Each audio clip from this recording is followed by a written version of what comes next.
TV. Live 5 for 6 is weather coverage you can count on. The Live 5 for 6 Skyview Network, sponsored by Terry Lambert Hyundai.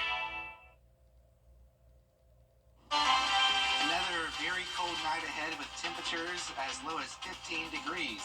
But when will we finally warm up? We'll have the answer coming up. Right now on News Channel 6 at 4, checking to see if shelters will stay open as this cold weather continues. Also ahead, a local family without a place to stay after a fire destroys their home. How you can help. And what's causing more people to get sick these days? What doctors say you can do to stay well as Your News at 4 starts now. Live from Television Park, this is WJBF News Channel 6 at 4.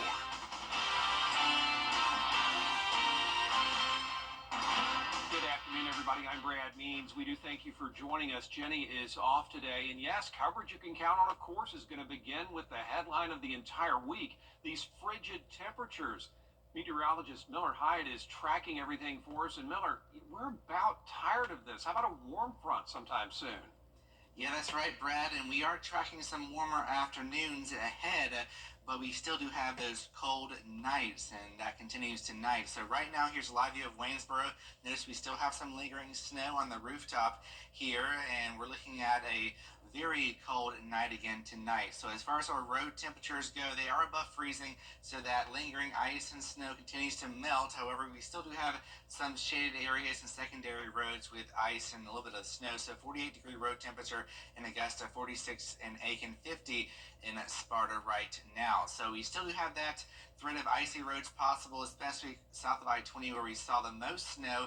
This is mainly going to be on those secondary roads and less traveled roadways where the highest potential is for icy spots tonight through tomorrow morning. So just take note of that if you're traveling early in the morning, and drive slowly as you head on out. So right now we are looking at some high level clouds across the area. That has sort of kept things a little bit chilly today. Right now it's 38 degrees in Aiken. This is well below average. 40 in Augusta, 40 in McCormick, and 42 in Louisville. We should be at 60. So dew points right now very low in the single digits and low teens. So the Arctic high pressure remains in control. We have this northwest wind, and even though it's a light wind, it still makes it feel much colder in some spots, feeling like the 30s across the area. So that winter chill remains in the air. And tonight is going to be cold once again, but not as bitter cold. We're looking at lows around the low 20s to upper teens in some spots, like I mentioned earlier. So it's still going to be feeling like winter.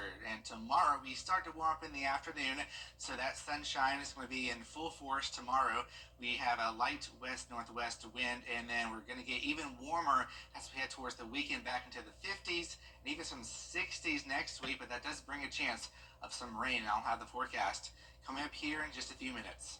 Brad? Miller, thank you. A family in Edgefield County today trying to figure out what's next after they lost their home to a fire. It happened yesterday on Edisto Street in Johnston. Graham Lee spoke with the family and friends who are trying to help. Cheyenne Lacey says she and her 4 kids spent part of Wednesday morning playing in the snow during a short break on an e-learning day. They went back inside to finish their schoolwork when all of a sudden the fire alarm went off. It's now leaving them devastated and at a loss for words. One of Lacey's sons saw the fire from his bedroom after finishing his homework. They say the fire started in the laundry room after a piece of furniture caught on fire, but they're still not sure what caused it. The family rushed out of the home to safety, some standing in the snow with no shoes on. Lacey says thankfully no one was harmed, but it's a mixture of emotions. Very overwhelmed, in a good way and a bad way. Overwhelmed because we've lost a lot, but also overwhelmed at the generosity of everybody in the community. There's a lot of people reaching out to help, and it's very nice. Friends and church members at Victory Baptist Church are set to help this family get back on their feet. If you'd like to join in the effort, we have more information on our website, WJBF.com. In Johnston, Graham Lee, WJBF, News Channel 6. Back in Augusta, commissioners talking about reviewing the city charter today, and they want to make sure that any changes that are recommended go on the ballot for all voters to decide. Commissioners already approving hiring the UGA School of Government to work with a citizens committee for a top to bottom review of the city charter. Now, until now, commissioners didn't officially say they wanted changes to go before voters for approval. An oversight that was changed today. Here's what I do know. We have an opportunity now to get it right. And like I said, I'm going to do everything that I can to make sure that we do a referendum, that no changes be made without the people voting on it. And from here, well, the next step is for commissioners and the mayor to appoint the members of that review committee. Once that happens, the whole process should take a year. A former Augusta commissioner fighting for his life. John Clark is in the ICU. He had a heart attack yesterday. Commissioner Catherine Smith Rice says he's currently on life support. She's asking the community for prayers. Mr. Clark served as District 10 commissioner before losing that seat to Wayne Guilfoyle in 2022. All the best, certainly, to the Clark family tonight. Health-wise, this is the time of year when we see more people getting sick, viruses and whatnot. News Channel 6's Kim Vickers here now to tell us what's going around and how to protect yourself. Kim? Well, when temperatures drop, people start spending more time inside, and that means they're in closer quarters and germs start to spread. Well, a lot of it has to do with the seasonal nature of viruses that do come along. In particular, we're in less ventilated areas. Doctors in the CSRA are starting to see more patients every day. Dr. Mark Newton, CEO at MedNow, says they're seeing more respiratory viruses than anything else. There's three main ones that we kind of are more concerned about, and that would be influenza, COVID, and RSV. RSV particularly in the elderly or in the young, the truly young. The other two are kind of split between most of us, and then what we've seen the most is influenza, and it's been the A version that we've seen. They're also seeing an increase in cases of the norovirus. Dr. Newton tells me the best way to treat norovirus is to keep hydrated. Most everything is controlling the symptoms, and in particular with the GI virus, you'd want to make sure that dehydration is not a problem. And so if there's some nausea and vomiting along with other symptoms that can dehydrate you, you got to make sure you can keep down liquids. That's the biggest thing to stay out of the hospital. Most of these illnesses can be treated at home with over-the-counter drugs, but it's important to know when you should go to urgent care and when to go to the ER. If you need to know whether or not it's influenza or COVID or RSV or even strep, which can overlap in some people's symptoms, those are best to go to an urgent care for. If you're really short of breath, if you're unusually short of breath, something new, if you have pre-existing conditions like COPD, a chronic lung disease, or asthma that acts up regularly. Dr. Newton says the winter storm could be a blessing with kids being out of school. That could slow the spread of germs, at least for a little while. There is an incubation period, and there's a period where you're most contagious.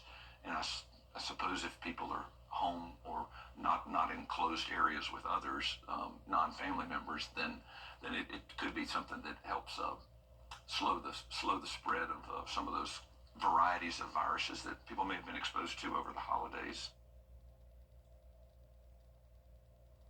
Now, Dr. Newton tells me that other than using hand sanitizer and good hygiene, there really isn't a solid way to keep from getting sick without isolating yourself, especially when it comes to airborne viruses like the flu.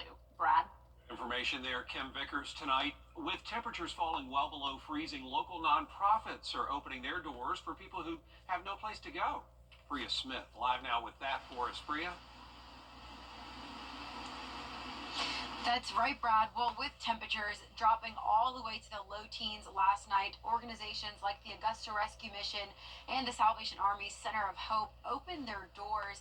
Now, with snowfall just 2 days ago, centers welcomed folks who had no place to go into a warm shelter and out of the cold.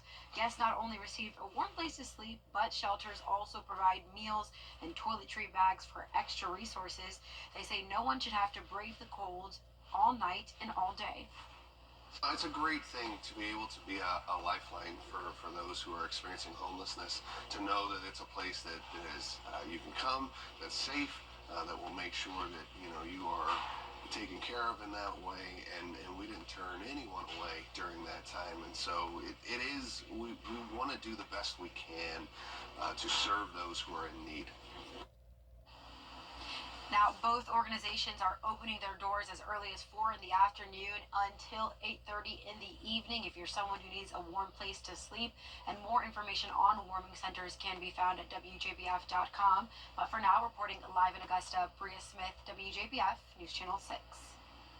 May Park Community Center is extending its warming center hours until tomorrow. You can check in from 5 till 9 p.m. and then spend the night there.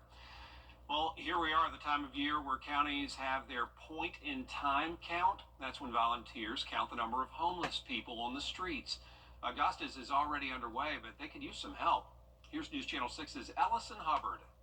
I would encourage anyone who wants to do something about homelessness in the area. This is a big way that they can help just by volunteering a few hours of their Friday night. Homelessness. It's a growing problem in Augusta. And during the annual point-in-time count, volunteers are more important than ever. They'll help canvass streets, shelters, and soup kitchens to count how many people are without a home. So just go out and talk to these folks. It's going to be super safe. Every group has a Richmond County Marshal or deputy, so you're never in danger. And really, I just want to also clarify, a lot of the clients that we see and the folks who are experiencing homelessness, they're not dangerous people. Federal dollars are given to local homeless programs based on the data collected over these next few days.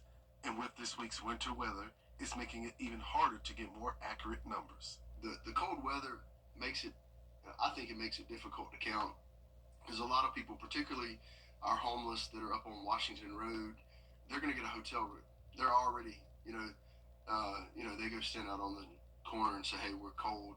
And people give them, $20, $30. And then they'll pack 5 or 6 deep in a hotel room over on Washington Road. So those people will be quite hard for us to count.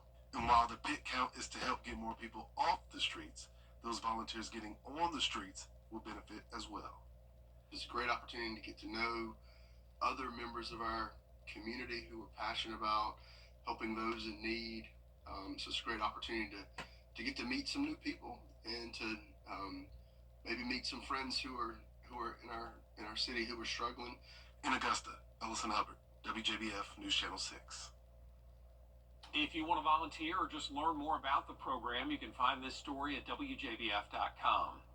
Well, if you'd like to work at this year's Masters tournament, here's your chance. The Masters hosting a job expo Saturday from 9 in the morning until 1 in the afternoon. It's going to be at the Legends Club in National Hill Shopping Center on Washington Road. They have all sorts of jobs available, including concessions and hospitality.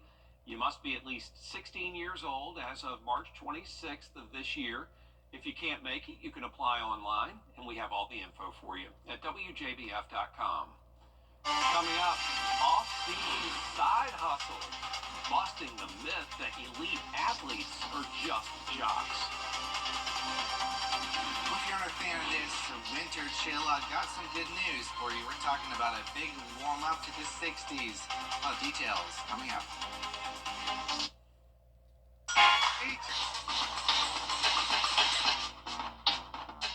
Over the years, thousands of people have gotten their hands on one. And who knows, you could be next. Win your very own Good Morning Augusta coffee mug at WJBF.com/coffee club. Sponsored by Honda Cars of Aiken. Start the new year in style. WNBA stars are serving up success on and off the court. The 3 women you're about to meet are elite athletes. We all knew that. But as Robin Roberts tells us, they're also entrepreneurs. During the regular season, these WNBA stars run the court. But in the off-season, they run businesses in the food and service industry. Great, again! Olympic gold medalist and Atlanta Dream guard Alicia Gray has been dominating since her 2017 debut, claiming Rookie of the Year and making history at last year's All-Star Weekend. Alicia Gray, the first player ever to win the Skills Challenge and the three-point contest. In 2022, she became a franchise owner of WNB Factory in Milledgeville, Georgia. I was just a pure hooper, like make my money, be able to retire and just enjoy life and take vacations. But as I got older, I realized that you have to invest your money as well to allow your money to grow. The pride she feels whenever she walks into WNB never gets old. I mean, it's just cool just to walk in and be like, wow, like this is mine, like this is my statue. Los Angeles forward Azure Stevens has been holding her own since 2018, becoming a champion with the Chicago Sky in 2021. Chicago Sky are WNBA champions! In 2020, AZ made the ultimate assist, teaming up with her dad, Damon, to launch the Southern Seafood Truck Samo Demos in Raleigh, North Carolina. This was kind of a dream that my dad has always had of like having a restaurant or having something of his own, you know, and for me to be able to help use my platform for that, it's been really, really special. He's so talented with cooking. Like, he's just like the Michael Jordan of cooking in my eyes. It's a long time coming. I worked in the industry for a long time. So it feels good to have one of your dreams come true and to have Azure a part of it, have my whole family a part of it. For 2019 All-Star MVP and Indiana Fever guard Erica Wheeler, entrepreneurship was always the plan. I've always had a business mind, and I've always told myself, once I get in a position of like having enough money to create different lanes, I'm gonna do it. In July, she opened Cliché Restaurant and Wine Bar in College Park, Georgia, honoring her mom. When my mom passed away, I told myself, like, I'm gonna always make sure I create a family environment. And that's kind of how Cliché is. The atmosphere is a very welcoming vibe. We're gonna greet you, we're gonna have conversation. Come on in anytime you want. I'm here. For Eva, welcoming friends, family, and teammates to her restaurant has been the most rewarding part of the journey. I think it was super cool for them to see me in the light of like being one of the owners of the restaurant. They just show so much love. When you see these athletes have other interests and other hobbies and other things that they're very successful at, while still winning championships and MVPs and trophies on the court, it sort of connects those two things. NBA regular season starts May 16th with the Atlanta Dream taking on the Washington Mystics up in D.C. We'll be right back. Weather headlines on WJBF News Channel 6. Brought to you by Hickson Roofing. If your roof needs fixing, call Mr. Hickson. So you get big flavors and big savings. Kroger, fresh for everyone. Now, your most accurate forecast with WJBF Live 5/6. Looking at the movie Frozen, Elsa, you know her, she's definitely extending her stay here in the CSRA. We got teens on the map here this morning, 13 degrees in Lincolnton and at Higgins Community. Those were the coldest spots, and the rest of us were just as cold in the low to mid-teens. Aiken, 14 degrees. McCormick, 15 degrees, Augusta Bushfield, 16. And speaking of Augusta Bushfield, we actually tied the record cold low of 16 degrees, and the previous two records of 16 were back in 1985 and in 1960. So it was definitely a record cold morning, that's for sure, but it could be worse. So on the bright side of things, the coldest temperature on record in Augusta is -1 degrees back in January of 1985 on January the 21st. So here's a live view of Washington Road on our Terry Lambert Hyundai Skyview cam.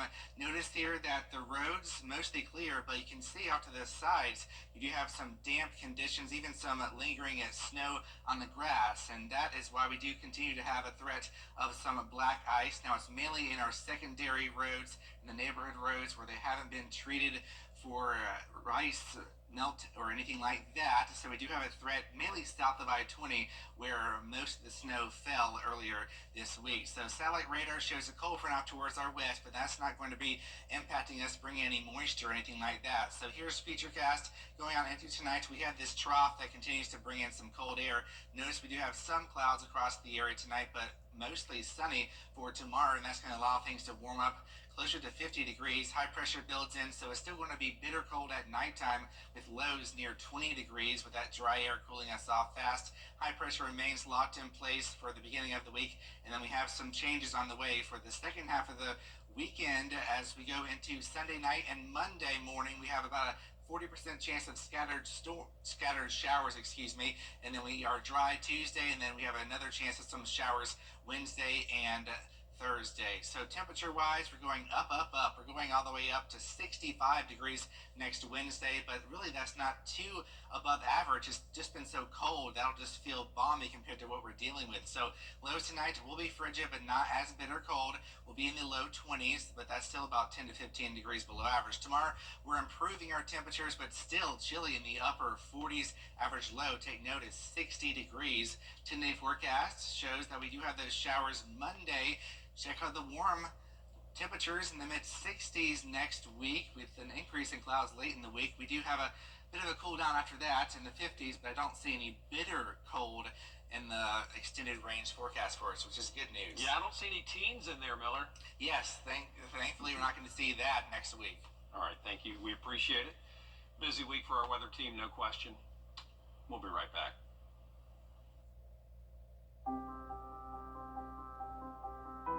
It's traumatizing when you have a sick child. Then you are tired, very, very tired. The doctors told us, you are a part of the medical team. You need to sleep, eat, drink, shower, because when you are healthy, you can take care of your child. The Ronald McDonald House is next to the hospital. They have a washing machine, kitchen, beds were very good, but it's also being with parents of other children that are sick. So you can talk and you can cry, maybe you can laugh, but it's very important for healing yourself. The house understood what our needs were. There was someone that gave you a hug, a cup of tea, and that's very important, just to have someone who is taking care of you a little bit.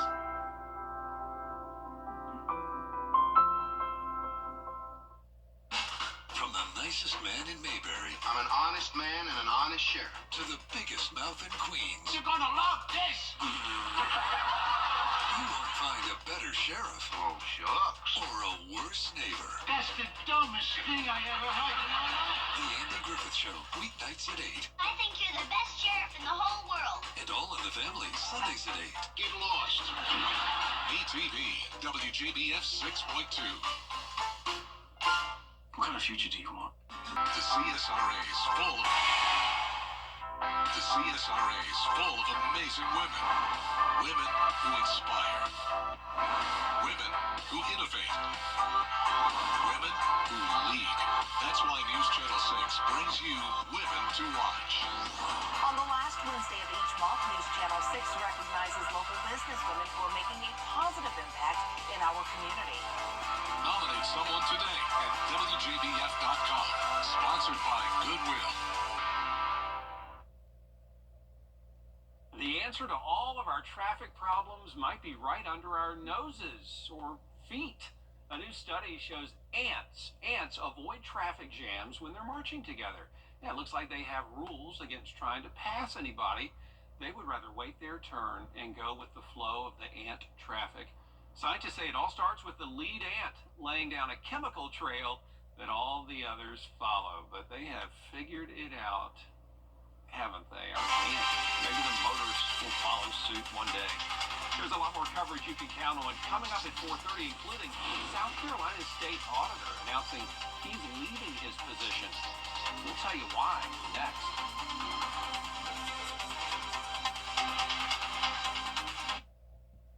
Crime is complex.com. Every day, ordinary people in the CSRA do extraordinary things to serve our community. Each month, News Channel 6 recognizes these outstanding volunteers with the Giving Your Best Award. Do you know an everyday hero who goes the extra mile to help others? Nominate them for the Giving Your Best Award by visiting WJBF.com and filling out the entry form. Sponsored by Science Co, Beat Augusta, Security Federal Bank, and News Channel 6.